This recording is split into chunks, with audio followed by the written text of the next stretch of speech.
Ingram Smith, Bud Elliott back again for another episode of the Nolecast. Uh, Great to be back. Schedules weren't conducive for a while there. I had a little bit of a nasty cold, which kept me away from the mic, and happy to be back and do this again, Bud. So as always, But we'll not the think vid. I feel like not we the have to vid. clarify that, like, not COVID. Had the vid in December. If I got the vid in January, that would have been really something else. But no vid. Knock on wood there. Just a nasty upper respiratory infection, and I will stop at any more details there. So we'll acknowledge the good people at Louisiana Hot Sauce. Been with us since day one. Always proud to brag on my use of hot sauce and Louisiana hot sauce in general. But we'll point out that 121 National Hot Sauce Day, Bud. So not that we ever need an excuse to brag on the good people out of New Iberia, but have that in the back of your mind as we approach the back end of the week that National Hot Sauce Day is soon coming. So I enjoyed some Louisiana hot sauce tonight, actually, on some oysters. yeah, Bud had a fantastic pre-pod meal. I was very jealous of stone crab, oysters. Good for you, sir. I don't put it on the stone crab, though. I feel like that's the guy's like, "Do you want drawn butter?" I'm like, "No, I'm not a heathen. I mean, no, sir." Man, let's jump into this. And we were going to do this the last time, but you weren't on the pod last time for obvious reasons. So now I feel like we need to actually start the pod out. I'm going to share a screen here, and we're going to go ahead and do this. Do you recall something you said? When do you think this was? Like a year ago? Maybe This was slightly. almost almost a year to the date. About 345 days ago, somewhere in that area. All right, let's roll tape here. Bobby writes, Ingram enjoyed your recent back and forth on Twitter regarding Marvin Jones not being in the College Football Hall of Fame recently. How is this possible? Is it tied to him only playing for 3 years and declaring as a junior? So, good question, Bobby. I will tell you that I made a call to somebody that is involved in this process last week, and I'll let you know how this conversation went. I rang him. We talked to a second. I said, "Hey, let me talk to you about something. I just want to, I didn't want to call the guy and come off as some crazy fan like, oh, how's this guy not in the Hall of Fame? Blah blah blah." But I asked him. I said, I've been watching college football for 30 years now, and the best player that I've ever seen is Marvin Jones. I'm curious as to how he's not in the Hall of Fame or what is involved in that. And I said that, and honestly, Bud, there was 7 seconds of silence. And the guy goes, "Shade tree?"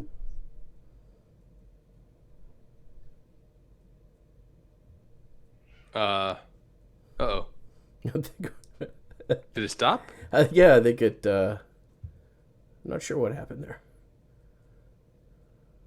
Huh. All right. Well, let me go ahead and I'll stop sharing for a second and figure out if I can do another avenue here to get this thing all lined up. Cool, that works there.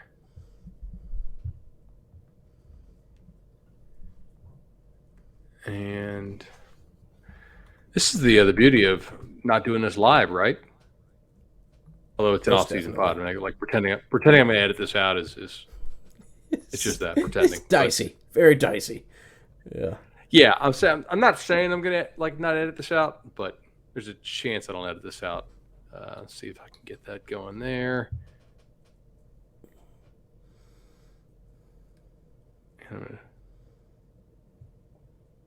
Okay, how do I make that? Okay.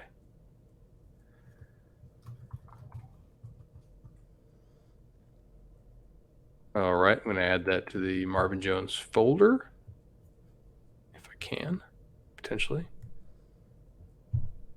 Move to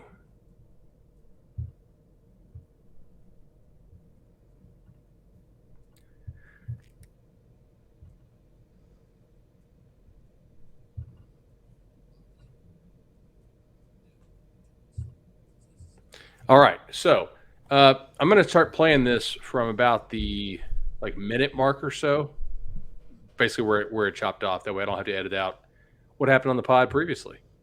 Sound good? Yeah, absolutely. Through the magic of the internet. I'm going to share a specific Chrome tab. Share that.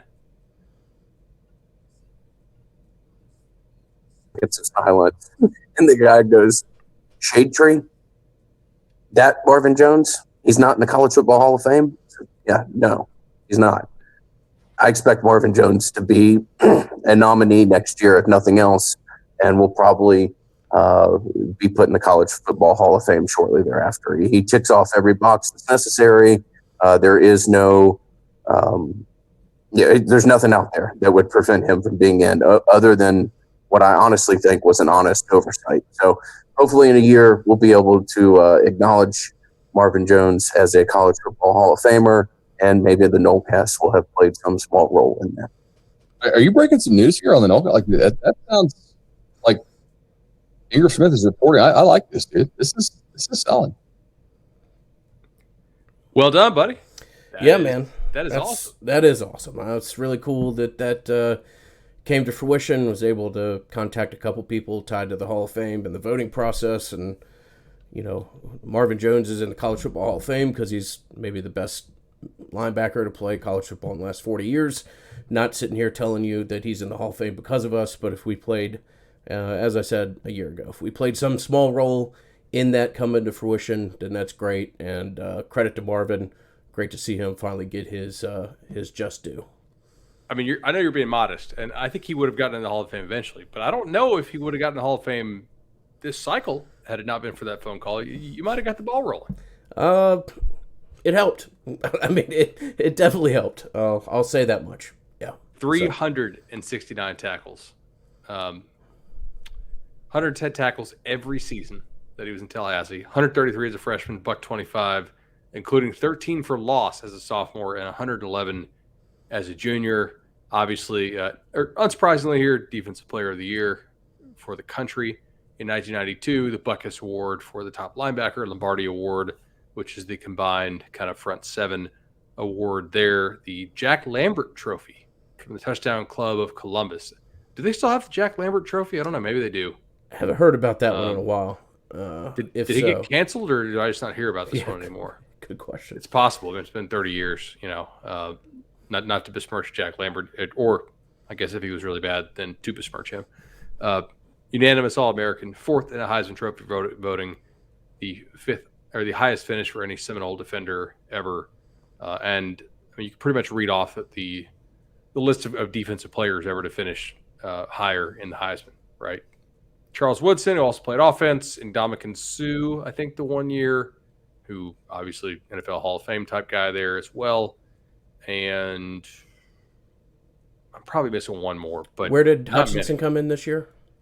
Was he second or third? I thought he was third, but I'm not sure exactly. Will Anderson, he's got a decent chance to do it next year, in my opinion. But yeah, we'll keep this focused on Florida State and Marvin Jones, my favorite Florida State player ever. Great for him to get there, and awesome to see him get his just due. So, yeah, absolutely, man. That is fantastic. All right, from one guy who had a great career to somebody who, well, it's not even a null yet, but we should probably address it because it's really the only thing happening in the portal over the last week. But we do have more portal stuff to talk about. This is just kind of the hot potential news of the night. Hasn't publicly committed yet. A lot of guys kind of jumping the gun over the last week, it appears. Not really sure FSU was going to take him, but I think some of his former Oregon teammates for sure were thinking that they would. And that's Trey Benson, a running back from Mississippi, signed with Oregon in the 20 class, I believe it was, and got hurt. You want to kind of give us the lowdown on this? Yeah, I mean, the lowdown in 2021 is real quick. I can give that to you immediately. 6 carries for 22 yards. Ooh, which one was your favorite? Right, yeah, exactly. Maybe the one that he scored a touchdown on. I'm not sure. All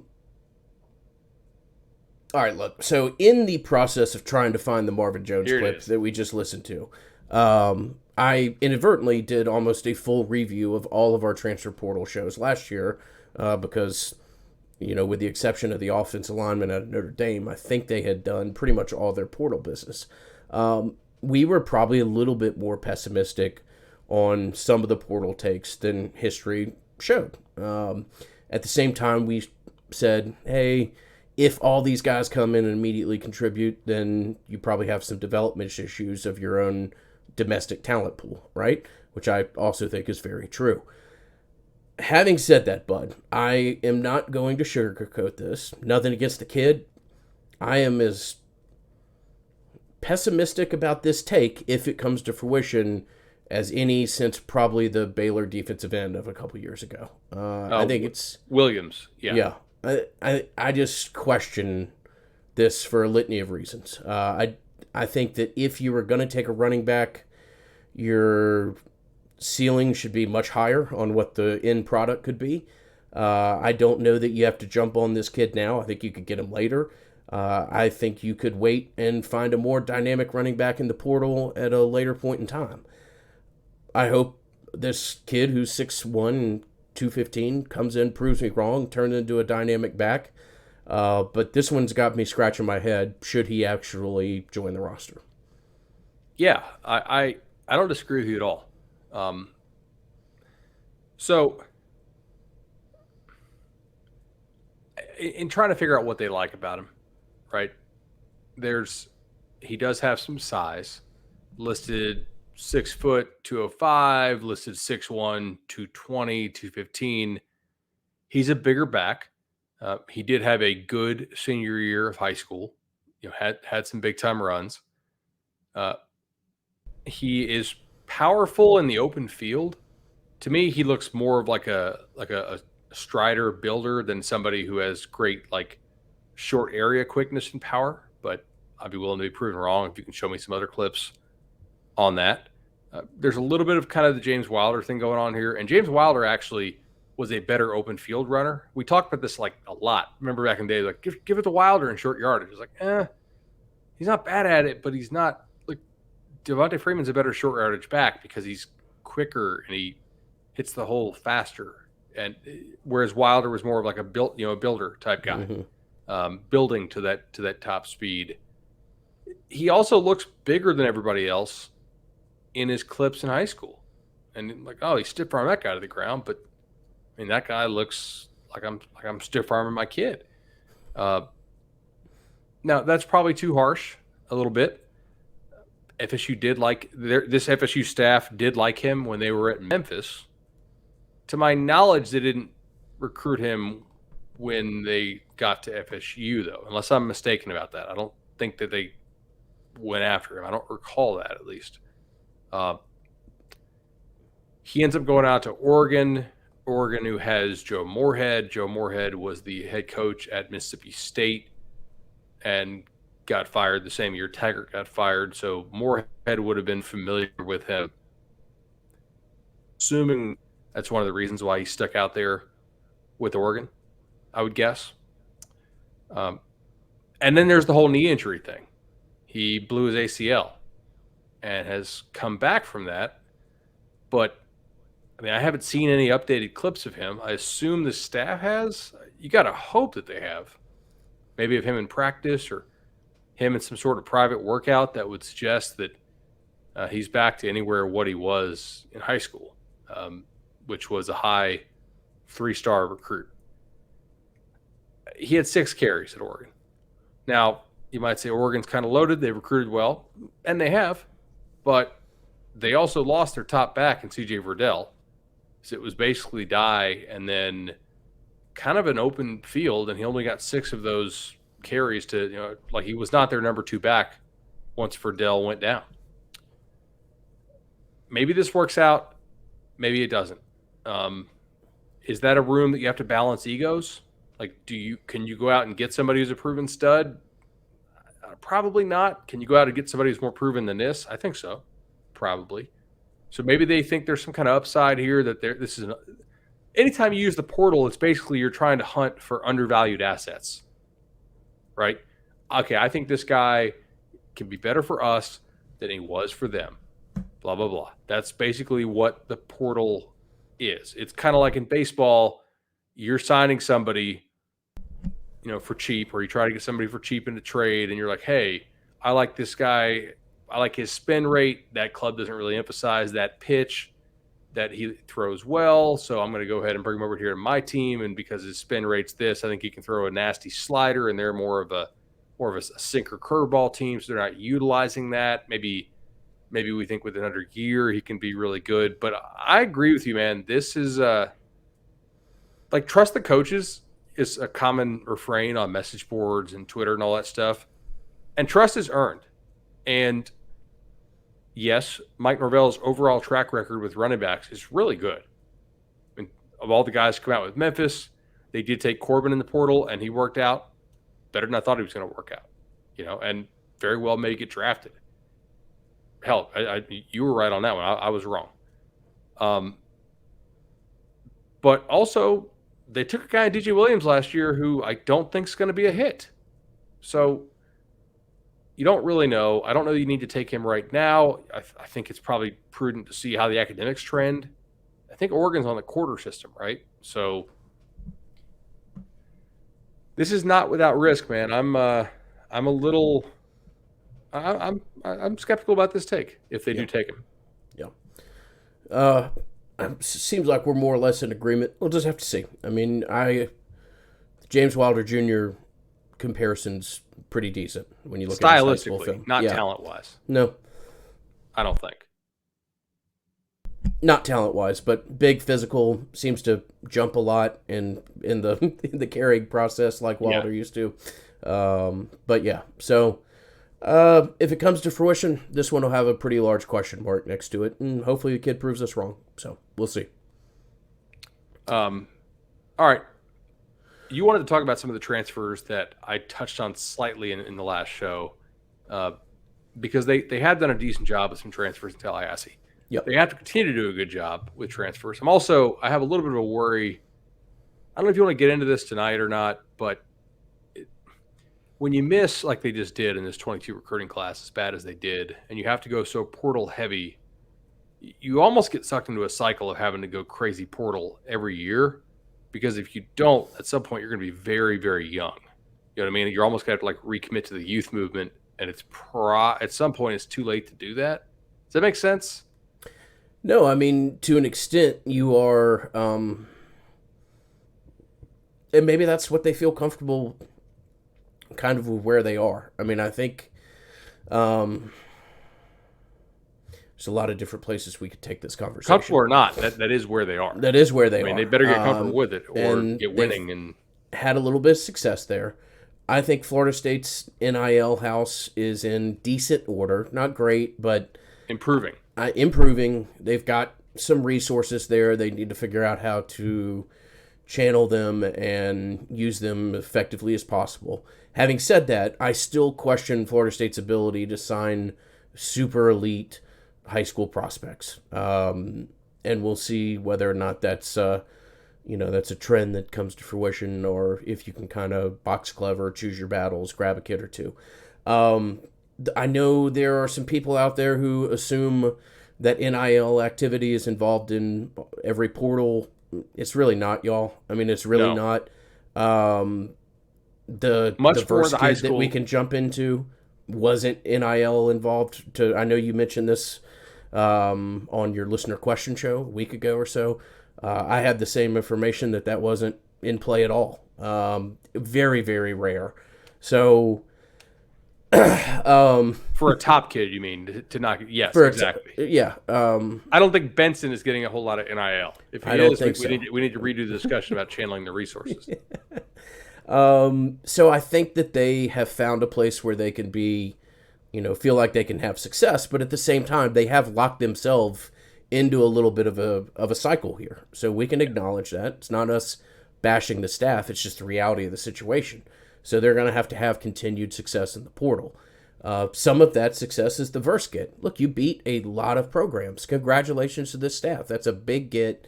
I think you'll have him for 2 years. You can develop that kid. I don't expect him to be number 11 next year. In my opinion, you're setting yourself up for disappointment if you do. But that's a really nice piece. Credit to the staff for getting him. Positive chatter on the wide receiver right out of West Virginia. I think that's a good pickup. I had heard very similar chatter to what you mentioned a week ago or so, that if the kid out of Illinois can get quarterback out of his mind, I think the guy that I talked to said he could be a second or first round pick. Legitimately thought he could be a first day or middle of the second round pick as his ultimate upside if he gets there. We're obviously not predicting that for a kid who I think had 6 receptions last year. So they've done some really nice stuff. At the same time, I think we have to acknowledge that they're going to have to continue to do some really nice stuff in the portal because of the numbers and how these past 2 classes have played out. I agree with you. And I think for the most part, these guys are more useful pieces, useful contributors than they are difference makers. And that's really where you'll see the misses of 2022 come to fruition if these guys don't end up being NFL types. Because certainly some of those guys you missed on in 22 probably will be. That's just kind of how the law of averages works with those highly rated high school recruits. For the most part, other than quarterback, staffs don't let a lot of guys hit the portal and then go to the draft who are not quarterbacks. They seem to do a pretty good job figuring out the height, weight, speed positions and starting the right guys there.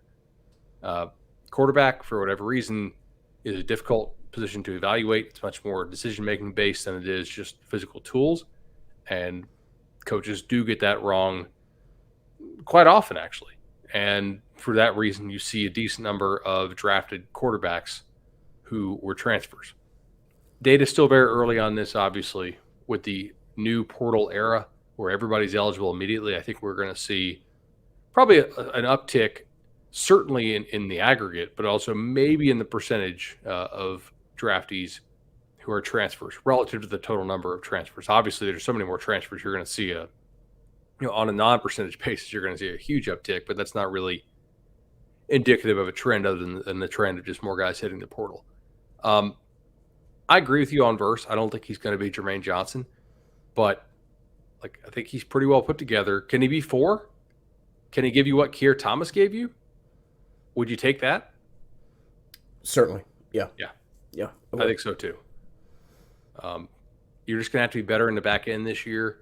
You'll probably have to play some more 3 down front type stuff, use Briggs on the edge a little bit more, and probably be a little bit heavier blitz team, which you kept Adam Fuller around. That was your decision, obviously. But he does like to blitz a whole lot from his days at Memphis and his days at Marshall. So this is probably a time where you're going to see that quite a bit because I don't think you have that pass rusher, even with Verse, that you had in Johnson.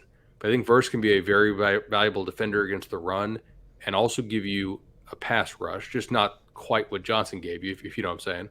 And then you should still be a very good defense against the run this year, I would say.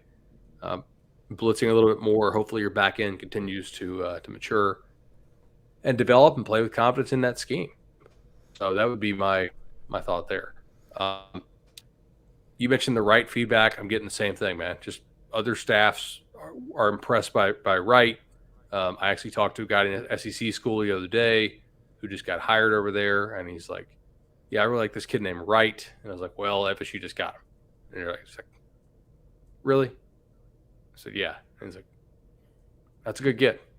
That's a really good get for them. So anyway, probably on him to pay more attention about who was in the portal, but the guy was in the middle of moving his family. So I don't know if his new school was going to be able to take the kid anyway. But let me ask you this. Hearing a lot of good feedback on Wright, hearing a lot of good feedback on Span. Do you think these coaches, if they knew they were getting Wright and Span, do you think they would have taken Pittman and Wilson? Wilson. And this is not a criticism, by the way. Yeah.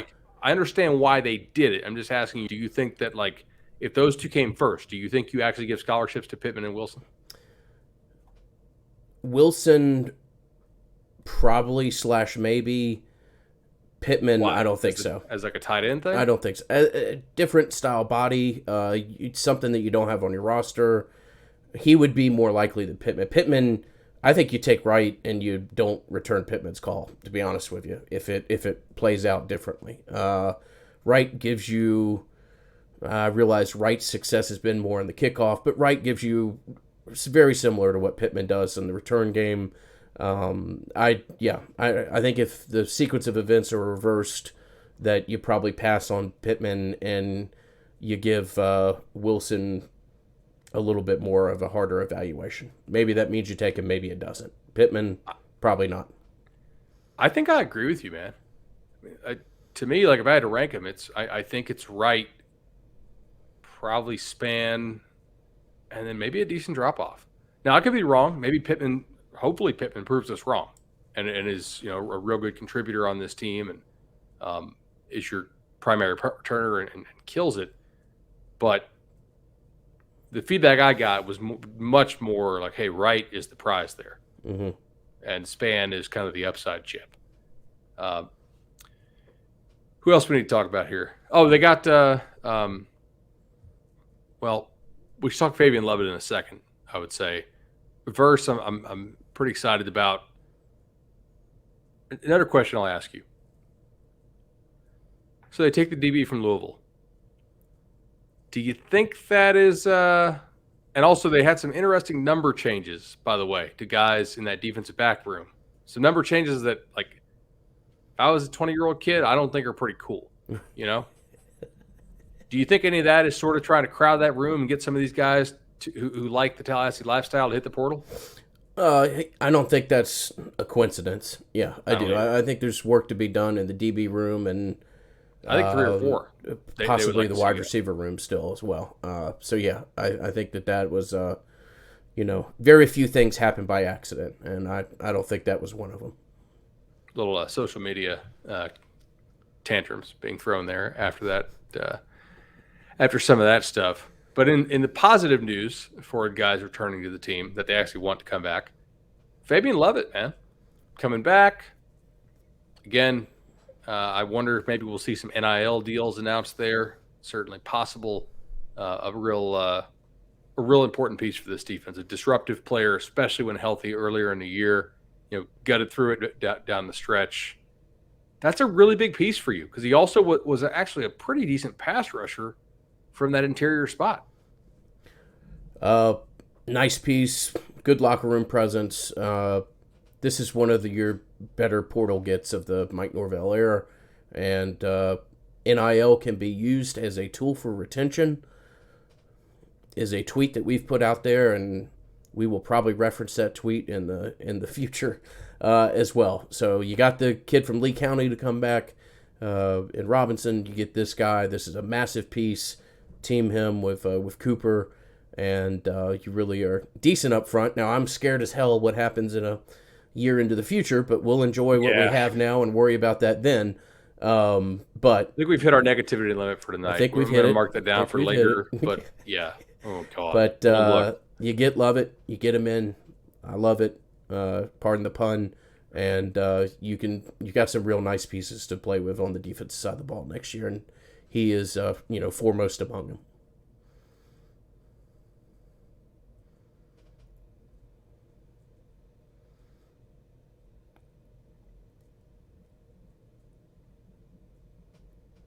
Okay. Do you got me still? Yeah, you're back. We're Bud's working off hotel Wi-Fi here, so we may be a little hit and miss periodically, but we're back and we'll continue to move on. Doesn't it feel like Lovett had more than five tackles for loss this year? I mean, there are games in which Lovett felt like he approached not 5 but 3. I mean, that was a very surprising number. Absolutely. Oh, well, here's one that I actually found. A number that paints him in a more favorable light. He had 15 first pressures created, which means he was the first person to actually create pressure on the QB. That ranks third on the team behind, well, you guessed it, Jermaine Johnson and Keir Thomas, with 42 and 35 apiece. So, but still, 15 from an interior position is pretty good. And Cooper had 9. Malcolm Ray actually had 8, Briggs 7, Briggs obviously didn't, had some issues staying healthy, unfortunately. And McClendon had 10. So Briggs and McClendon will be certainly counted on a lot more this year to step up and be more of those pass rush contributors, most likely. Especially if you kick Briggs a little more outside, I think. Yeah. Yep. What else do we need to talk about? We have where else do you go in the portal? Do you try to get a QB? I do think they'll get a quarterback. I think if you can get, at this point, I would be exceptionally selective. Let some of these positive things that we've talked about, be the foundation of which you build your portal class around. And if you can go get a great linebacker, that'd be fantastic. If you could get you still have to get an offensive tackle out of the portal at some point. This is what, as I mentioned when I was going through the last year's shows, trying to find the Marvin Jones clip, which, by the way, was published on 1/19, so almost a year ago to the date, if you want to go back and look for it. We were talking about the need for a tackle then, and you never were able to get one, and you've got to be able to go out, in my opinion, and grab a tackle to really cement the offensive line, and that's, job number one here. But yeah, quarterback, tackle, if you can get a great linebacker, fantastic. If you can get a great anything, I would grab it at this point. Yeah. But like a difference maker on defense. Yeah. I think I agree with you there. At this point, and by at this point, I don't mean like as of this week. I just mean given what we've seen hit the portal typically, is FSU going to be able to find a starting caliber tackle if Bless Harris, the guy they already signed, is not that? And does it even matter? Clearly you would prefer to find a starting caliber tackle. But I also think there is value in what they've already done in that now if you have to play, like let's say Bless Harris is your number one backup tackle option, which is possible. He could also start. We don't know. But hypothetically, let's say he's your best backup tackle option. That is already a significant upgrade in terms of value over replacement player when your replacement players before were named Brady Scott or Gose or who else? I'm trying to think about who else even played last year. Brady Scott, obviously. That's a pretty big deal. Now, I think your backup center is Maurice Smith. Hopefully this year he can play about 100 snaps, focus for the most part on lifting and gaining weight and trying to get healthy. And then maybe you have him as a valuable one-year starter in 2 years. Who's a little undersized, but not grossly undersized, still has some quickness to him, blah, blah, blah. Or maybe he's a valuable swing guy. Every staff in America would like to have a somewhat playable backup veteran center. Like it's like having a good backup catcher, right? So I think the whole thing is I would go out and try to take another tackle if I could, a tackle body who can be a backup for you, and maybe somebody who is 2 years away, maybe somebody with the eye on 23. Like what happens if do we really think Willis is on track to be an impact guy at 23, or is he more of a 24 type kid? It was a lottery ticket you took. I think it's a good take to take it, even if it doesn't work out. Like it's worth the shot on that body type, given where you were when they took Willis in that 2021 class, I think it was. Yeah, he was in the COVID class, right? Yeah. So then you took the project out of Derek Gibson's high school down there in Miami the year before. I'm blanking on the name. Big frame NFL-looking kid that you knew you were going to have to develop many years. Williams? Is he still on the roster? I'm blanking on this kid's. Yeah. So they took Willis, and then the class they just signed 6 weeks ago, they signed Richardson. This was like 2 years ago. Bad podcasting here, as I can't remember the kid's name on the roster, but yeah. Let me see here.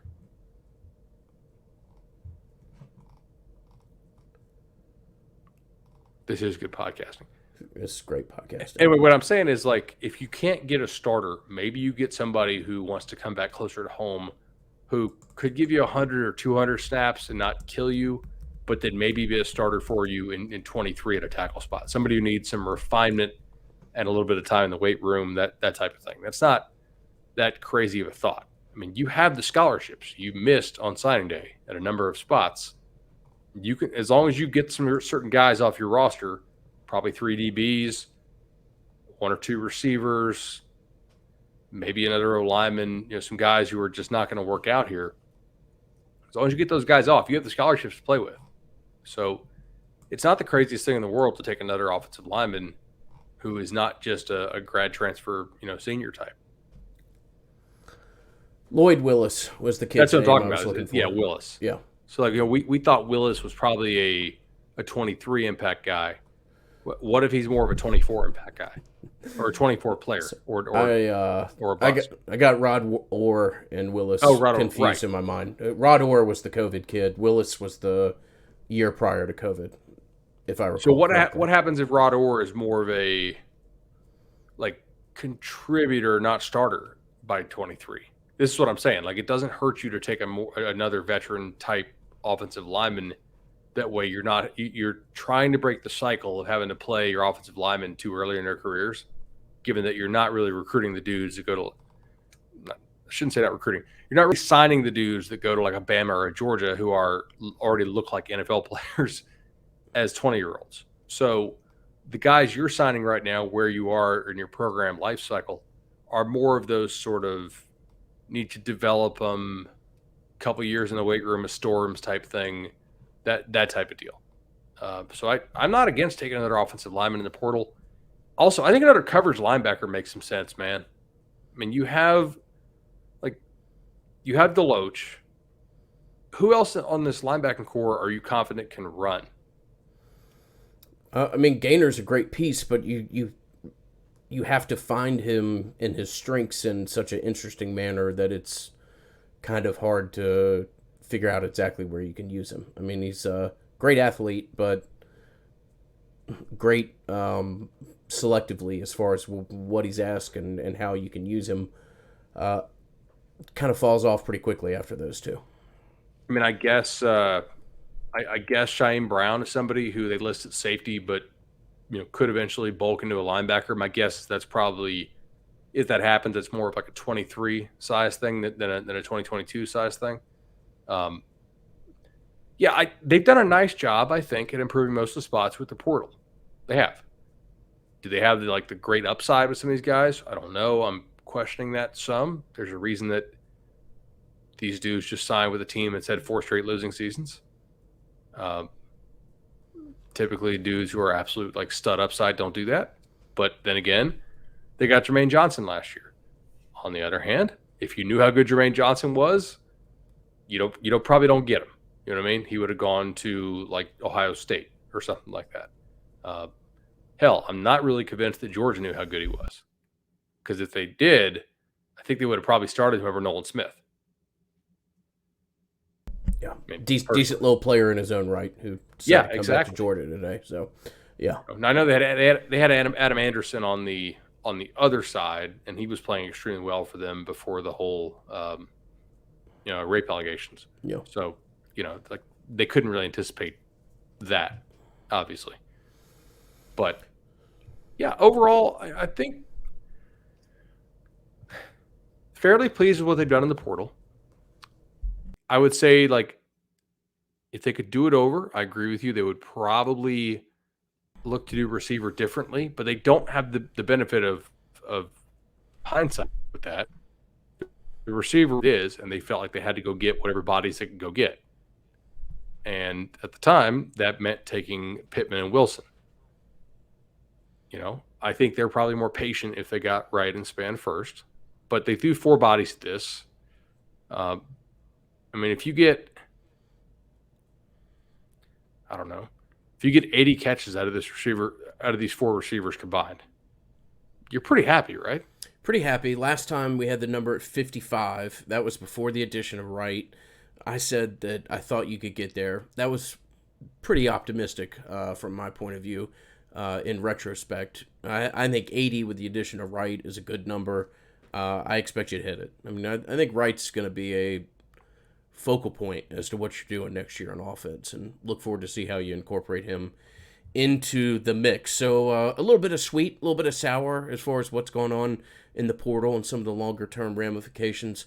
One thing that we've never been sour about is our partnership with Chad and Shannon and the great people, the legendary team who you've used twice, our listeners have used so many times that we honestly have like made good friends with the people at Custom Ink at this point because we've had to order so many shirts. We have our own assigned rep, so credit to y'all for that. Got some more shirts on the way for our female listeners, and we'll be back into the process of sending those t-shirts out here shortly. But man, Did we great complete the order on partnership that? for us. 'Cause I saw we had like 3 emails that said like complete the order. Yeah.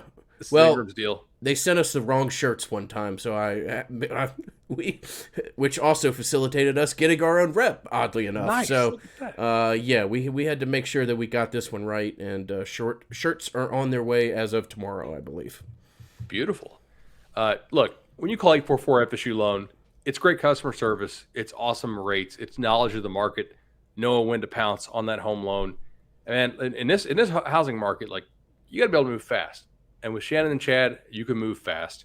844 FSU Loan, be part of the legendary team, like so many Nolecast listeners have. We really appreciate them for doing so. We appreciate the legendary team for their continued support of the Nolecast. And with that, let's go ahead and go to.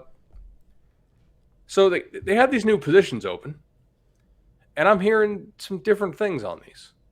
I'm hearing that the search for the GM is not going great. I don't think they got their top choice there, or top choice is, and we'll see who they end up getting. Maybe they look to go NFL at this point with what do they call it, Black Monday, I believe, when all the NFL coaches get fired. But I'm not hearing great things about that, and it gives me a little pause because we're past convention now, and you thought maybe something would have got done at convention, but pretty clearly it did not to this point. Otherwise, I don't think you'd have waited, a week to announce it. But I did hear they actually had some pretty impressive folks looking in to apply for the scouting position. So I guess this is tonight's theme: a little sweet, a little sour. But I'm not gonna lie, man. I'm a little bit concerned about some of the lack of interest that they've had in that GM position. Mainly because I heard that they were offering a pretty competitive number for that. And if it's not the money, what could it be? Yeah, heard similar as far as the financials. Heard that Florida State's taking care of some of its existing, support staff pretty aggressively from a financial support and raise standpoint. Yeah, so why is it that they may not be able to grab some of their initial candidates? Maybe the initial or the most obvious is that, from the outside, as you pointed out in the listener question, Epi, that you did about 5-6 days ago. Yeah, you've got a coach that won 3 games 2 years ago, 5 games this year. Job security is certainly a question. I mean, that's something that anybody's going to look at. Could there be some concerns with the people that they'd be working with? People have different kind of reputations professionally as far as and maybe you want to bring in your own guys. And exactly. And if I you thought just about that. gave large raises to some of these people, then you're not going to be bringing in your own guys. You're going to be working with the people that are here. And if you don't like those people, or if you don't like their reputation, then Yep. Yeah. I think it's a positive overall sign that they're moving to this and they're adding another pretty significant piece in a GM. But yeah, it hadn't been a seamless opening, seamless filling by any means so far, from what we understand. And at this point, I would expect them to probably be fairly patient with it and try to get somebody as it comes along. Yeah, I mean I haven't heard any new names on that. None that I believe, at least. We had a couple folks in the questions ask us, you think Todd Graham can Let's get that hope job? not, man. Let's hope not. No. You Let's think hope that Mike Norvell has enough sense to not hire Todd Graham. Yeah. You think we've Holy been negative cow. in the past? If that happens, I'm out. I would, Anybody want to buy the Nolecast? But yeah, no, that would be a toughie, tough day for all of us here. So we'll just And have now to look, I will say, as much as I think Todd Graham would be a terrible influence on the program and should not be hired in any way, right? If you wanted to do like the laptop consultant thing that we know other programs have done when coaches get fired for, whatever, using school phones to call up hookers or whatever you want to, like there are smart coaches out there schematically who, for whatever reason, have way too much PR stink on them to get hired. But I don't think there's any problem if you pay somebody to be like a laptop-based offsite consultant, as long as they're not like officially associated with the program, that type of thing, whatever.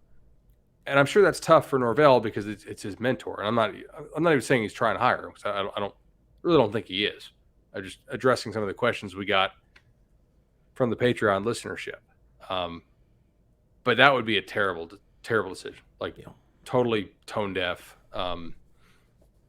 not smart at all. Like go see what happened in Hawaii. They literally had to call a state Senate hearing to figure out why the program was in such a disaster under Todd Graham's leadership. And Todd Graham's own son hit the transfer portal before he resigned, which,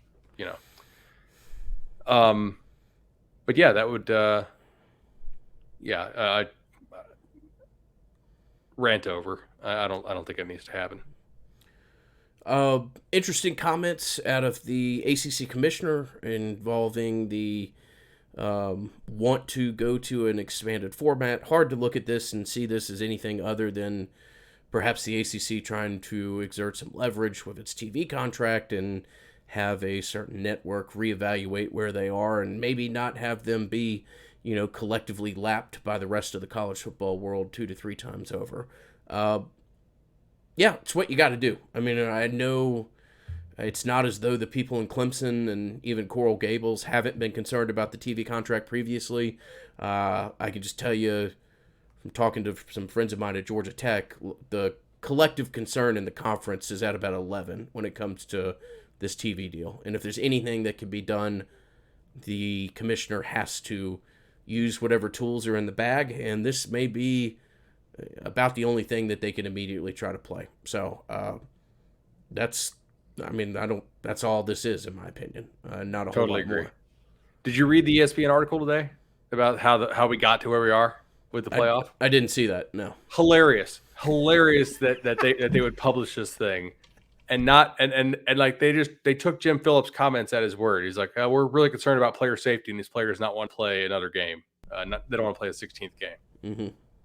No mention at all of the TV contract or how like this is a pretty obvious leverage ploy by the ACC to either get either a new TV contract or to have multiple different entities bid on the playoff, which could get you some more revenue.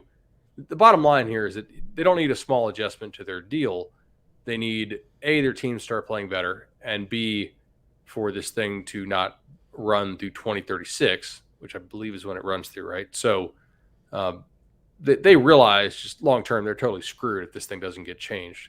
So they're not willing to make small incremental changes and give up their bit of leverage that they have. And I think it's also very helpful that the Big Ten and Pac-12 have new leadership, because I think if they had their old leadership, they might have just drowned out the ACC. But you kind of have these other guys still figuring out what their own conference members want. Like the Big Ten is apparently all on this automatic bids kick, which I don't know. I'm not really sure why. It's very hard for me to think the Big Ten champ would ever be left out. But I think maybe it's the Big Ten's way of thinking they can get more than one team more consistently if they do have an upset in that Big Ten title game. So maybe you get like a 9-3 Wisconsin automatically in, and plus Ohio State at large or whatever. Maybe it's a way for them to keep more interest in their Big Ten title game, I guess, if they have automatic bids there. I don't know. Oh my gosh, Kyler Murray just threw a ridiculously bad pick six out of his own, and that's 21-0 past the sticks in that NFC wild card game. But there's some weird stuff going on here that it's just everybody's posturing, and then they all kind of have their own different agendas. Like the Pac-12 with George Kliavkoff, their new commissioner, he's been in TV and entertainment for a long time, and he showed up and said, it's kind of ridiculous that we only have one entity having the rights to something that's this big. Like the NFL, and I mentioned the NFL playoffs are on TV here in the hotel behind me, they would never sell their entire playoff package just to CBS or Fox or NBC or ESPN, which is ABC. They're going to make all of them pay a premium just to have a piece of it. That's the better plan, obviously. And the leagues that don't have the huge deals with ESPN, like obviously the Big Ten, the ACC does have a deal with ESPN, but they're not like, it's not a huge deal. So I can kind of lump them in here. The Big 12, the Pac-12, those leagues definitely don't want ESPN to be the sole TV provider, in my opinion. That's how I read this, for a new playoff. So what they're saying is, yes, it will be a kick in the pants for a little bit for ESPN's new TV contract with the SEC to kick in next year. And they're going to be getting, what, $40 million per school or whatever it is, I think, or 30. I think it's 40. Yeah, I think it's closer to 40. So, yes, there will be a even more difficult short-term struggle coming up with those schools making that kind of money compared to what you make until 2026. However, caving right now for a short gain probably kneecaps you potentially to an insurmountable level in the long term. So you need to maximize your leverage with this little chip of leverage that you have right now. Yes. Also known as the John Swofford method of operating with the ACC, if you're... Yeah. Absurd. Anyway, John Swofford, what a guy. Glad we've named so many things after him in the conference. That's great. Ice Cream Social was always pretty baller, though. Ice Cream Social was baller. Absolutely. Okay. So we've talked about that. We'll get into the junior day that Florida State just recently hosted and some of the prospects tied to that. Before we do, we will thank our great friends at Congruity. Congruity is experiencing your business optimized. Just had somebody reach out to me today, in fact, about getting in contact with Matt Lewis and his team. Matt can be reached at 844-247-4100, or as this person did, you can reach out to me directly, whether it be Twitter or Nolecast at gmail.com. Congruity is a fantastic tool for you, whether it's HR solutions, payroll, or any of the things that can help you save time, save money, and reduce risk to your business. CongruityHR.com is the website, as I said previously. Knowles at CongruityHR.com is the email if you wish to reach out that way. But a big thanks to the people at Congruity for supporting the Nolecast. Dude, no doubt about it. Let's go ahead and go to the junior day stuff from the weekend. A lot of people do not want to talk high school recruiting a full year out from traditional signing day 2023. Let's go ahead and talk about just a couple important names here. The positions we feel like they're going to need to hit on pretty hard this year in the portal. Or excuse me. Well, anyway, they do the portal pretty heavily now anyway. But at the high school level, let's pretend that they're focused on high school still and they're not in win now mode because of their portal stuff that they have to do. So let's go ahead and give people four names here, I would say. Number one is Chris Parson. Chris Parson is your quarterback commit out of Tennessee, and I can tell you for a fact the staff is very high on Chris Parson. He is a toolsy guy. He's a little bit raw, but he does have some nice upside.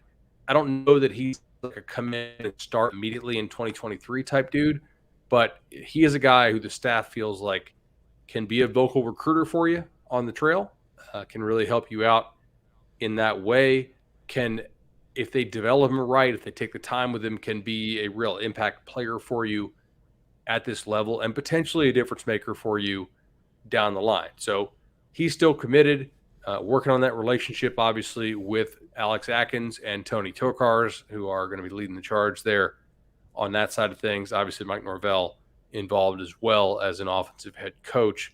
But another good sign, you got him back down. definitely somebody that other recruits seem to be taking note of, and that's a positive sign, right? I mean, I'm not going to blow smoke and be like, hey, this guy's on the verge of 5-star status, and you're going to get a bunch of 5 stars to notice you and stuff. No, that's not going to happen, right? You have 4 straight losing seasons, and you're probably not going to light the world on fire this year on the field. So it's hard to sell hype, and you have to start selling results or, I guess, relationships, but mostly results and some proof of concept.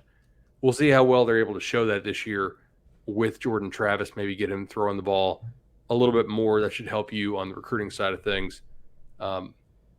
Next kid I want to talk about is a kid up your way, Adam Hopkins. Yeah, somewhat up my way. He's a Thomas County Central prospect, so South Georgia kid, if I recall correctly. Who's the last TCC kid, not Tallahassee Community College, but Thomas County Central kid that FSU signed? Is it the Jimbo kids? It may be. It might be Jabral Smiley and Amp McLeod. And Amp. Oh God, I love both of those kids. Great that we were able to reference them. Oh man, Jabral Smiley looked like he was 45 years old. Like we should have him. He probably looks. Well, he may still look 45, but like he may just be one of those guys who looks 45 from. Age 18 to 58. Exactly. Debral. Did find Jabral Smiley on Twitter here. I'm doing a quick search. 2 Jabral Smileys, both are like gray photos, on Twitter. 0 followers and 0 following. He joined May of 17, and this one is in Mississippi. Following 19, 2 followers. Who are the 2 followers? Looking to see if there's any FSU guys on this. No, this one's following like Weird Al Yankovic, Time Magazine, and Lenny Kravitz. Okay, probably not. I would guess. That would be great too, though. That would be great. Yeah. So, no, Thomas County Central is one of the premier programs in Georgia. Love that you can go down there and 35 minutes from campus. I mean, a place that Florida State should have some type of presence. Certainly, more recently been a pathway to Georgia and even Clemson. Some of the better talent out of that high school, but that would be a great get. And about 6'1" or so, impressive wide receiver. We'll have to see how much traction Florida State gets with him. I've actually seen this kid a couple times in person, which is interesting because last year when the camps were just starting to open up, post COVID, his trainer for 7-on team, Harrison, pointed him out to me. He's like, hey, this kid's a real dude. And at this point, I talked to Harrison throughout the day, and he's like, hey, this guy's a real dude, and this guy's a real dude. And I was like, how many dudes do you have? Because some of these trainers tell me everybody's a dude. But he was actually right. He really does have some nice two-way ability. I think he could actually play corner or receiver for FSU. Light on his feet, pretty good change of direction. I don't know what he ran, but he's not slow. I don't know if he's a track guy or not. But the thing I remember is sort of the change of direction that we had on him. I don't know if he's actually 6'1", but he's not one of these 5'9" type dudes. In my head, I'm thinking more like 5'11", 6 rather than 6'1", but it's certainly possible.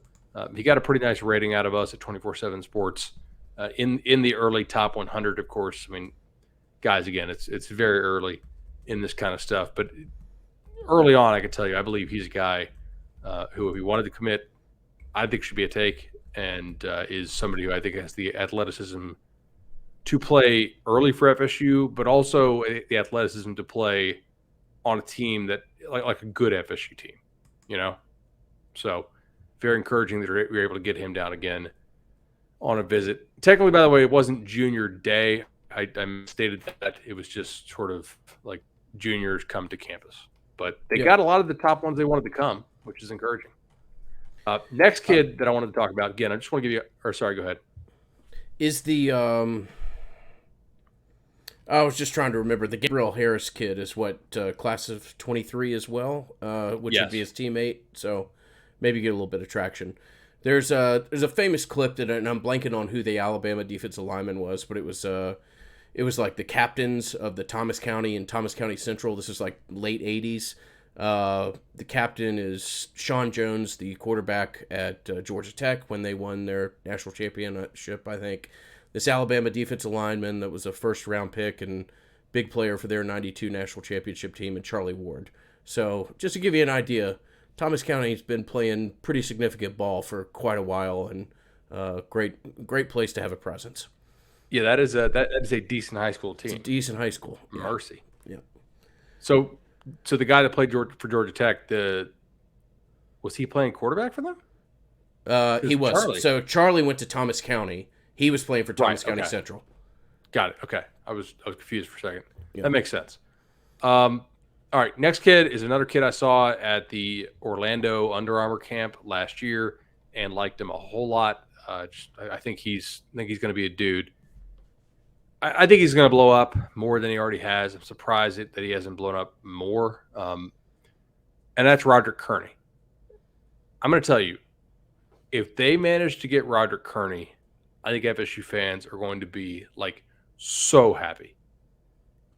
I'm not saying I'm guaranteeing he's going to be an NFL guy. I don't know that. But I'd be pretty damn surprised if this guy's not a very good college player. He's not the biggest dude right now. He does have good length, I think, relative to his height. He's listed like 6'4". We're talking about an offensive lineman here. I probably should have noted that. He's out of Jacksonville. But I saw him last year coming off of his sophomore year.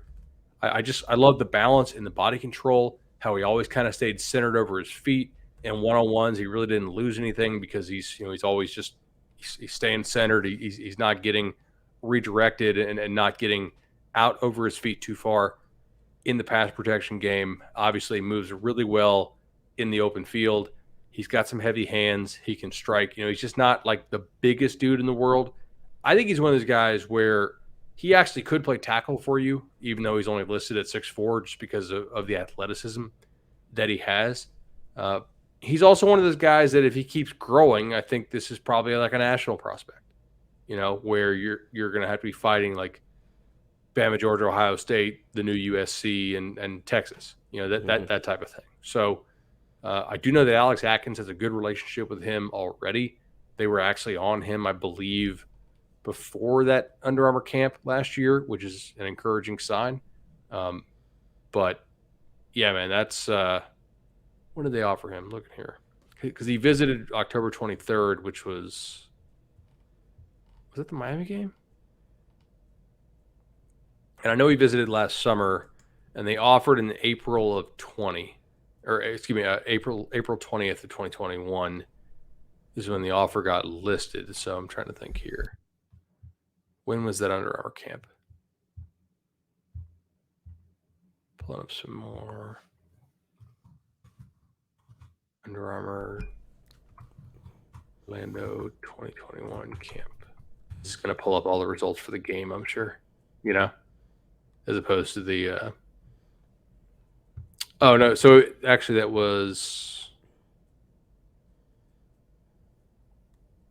April 17th, April 18th. So they actually offered 2 days after that. 2 days after. Interesting. Yeah. Which means they probably got the video of the camp because they subscribed to all the services and they say, okay, watch this kid.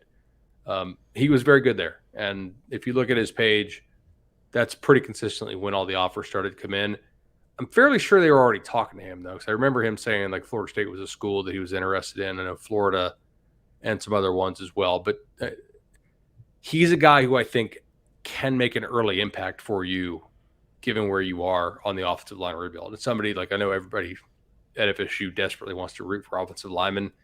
Very intelligent kid to talk to. Just enjoy talking to him, and he's certainly somebody to be watching. Anybody else as far as kids we want to point out? Makari Vickers. I guess we obviously that is Jonathan Vickers' relative, so somebody to be watching there.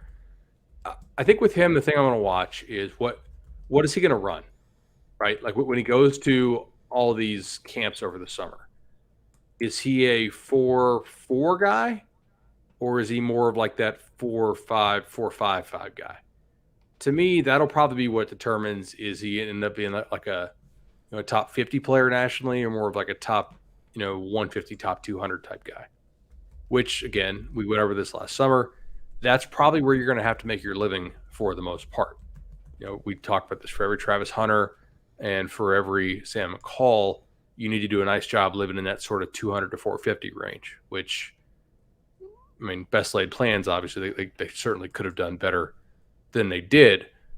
But that'll be interesting to watch, because I think there's a couple of these kids you're on early to where just I don't think you're going to get if they really, really blow up. But if they stay in that more good, need a couple years to be great developmental stage, that's possible that you end up landing them. We'll just have to see. I mean, I don't have a ton of, I don't know. I'm not going to get into that right now. Sorry. That's too long for an hour, or for minute number 65 on this, For sure. 65 minutes into a podcast in the third week of January is impressive. A couple things we'll point out real quickly, kind of this and that before we exit. Two real big wins for the basketball team over Miami and Syracuse. Road win against Syracuse really firmly plants yourself back in a trajectory to get to an NCAA tournament where it looked like it might have been wavering previously. 10-5 overall, 4-2 in the conference. Obviously, we'll continue to keep an eye on the basketball team, and nice little recent turn of events for them. Also, Bud, rare that we point out too much track and field stuff, but when you have a kid run a 6.53 in the 60, that's right, a 6.53. What? Not only the fastest team at the fastest individual performance at what I believe was a meet up at Clemson, but that is actually the fastest time in the world so far in that distance. So credit to Debo Swint. I feel like with a name like Debo Swint, you can normally pick him up and put him down, and certainly that kid can. So keep an eye on him. Is that indoor or outdoor? That's an indoor. So that's not wind aided? Look, I'm not going to tell you. Yes, I don't want to speak out my rear. You know what I'm saying? But that is the fastest time in the world in the 60, and yet another super talented athlete over there on the track team. Holy cow, dude, that is flying. That is picking them up and putting them down. Credit to you, young Mr. Debo. We'll continue to keep an eye on you, undoubtedly. So, hey, question for you here: if it's the fastest time in the world this year, it's not is it this calendar year? Yeah, that's there's a good only question. been 14 days in the year. We're not so far into it. I don't be the lawyer of this. I think it's that is legitimately extremely fast. Yeah, that's good perspective, but absolutely. Again, I'm not going to tell you that I've, done a ton of research into this other than just gone off what I saw on social media there. But I'll look into it, give a little bit more perspective on that time. But fast in any way you slice it. Like, he goes by Debo, but his first name, I've never met this kid. Yeah. Unless he was at a camp, I don't remember it, and I think I would remember, because if you're running that, you're probably ripping off like a 4.3. You're probably legit running an electronic 4.28 or something like that. Yeah. Yeah. So the spelling, is it DeAndre? Because the spelling is DON''DREA. I just took it from FSU's Twitter account. No, I know, but I'm saying I don't know how to pronounce the name. So somebody hit us up with the phonetic spelling there, like of the real name. He went to Coffeyville Community College. Okay, cool. Dude, that is fast as hell. Yeah, I think our graphics guy actually does a little bit of work with the track team, so I'll send him a message, see if he has any more knowledge of the situation. Is there a video of this? By the way, today is also the anniversary of a very embarrassing moment in FSU history. Yes. Yes. Today they executed, I think, much better on the Martin Luther King Jr. graphics. Like much better, than throwing the receiver glove on there and having him do the chop, which also looked like do the chop. Another symbol. Yeah. Damn, that was that was a certain type of low point. I was listening to like a comedy podcast a couple months ago, and they like randomly referenced that. I was like, good Lord, yeah, that's That was as ridiculous as I thought I remembered it. But Yeah, I think he got fired, didn't he? I think that led to Pretty sure. a general clear out of a department. Yeah. Yeah. Wow. So his teammate Taylor ran a 6.67. Mm-hmm. 6.53. God damn. If this, by the way, if this hoops team makes the tournament, Yeah. that's a hell of a job of like a turnaround. I'm not sure they will, but like They've they certainly did put not themselves look like in a place. tournament team for quite a while. They did not. They did not. They did not. We could have a whole nother conversation about what NIL will mean for basketball. I'm actually a little bit more optimistic than some are when it comes to that subject matter. But we got a whole lot of time for that, and otherwise we spent about 70 minutes tonight. We'll bring it to an end. Always enjoy any opportunity to do this, but great to be able to get back up with you, buddy. Put one of these out, and we'll have something here. Maybe a week or so from today again. So I always thank our sponsors, our great Patreon supporters. If you're interested in that, patreon.com/Nolecast. Shout out to our friends at Madso, as always. And with that, we'll wrap this episode up. All right, buddy. We'll catch you on the flip.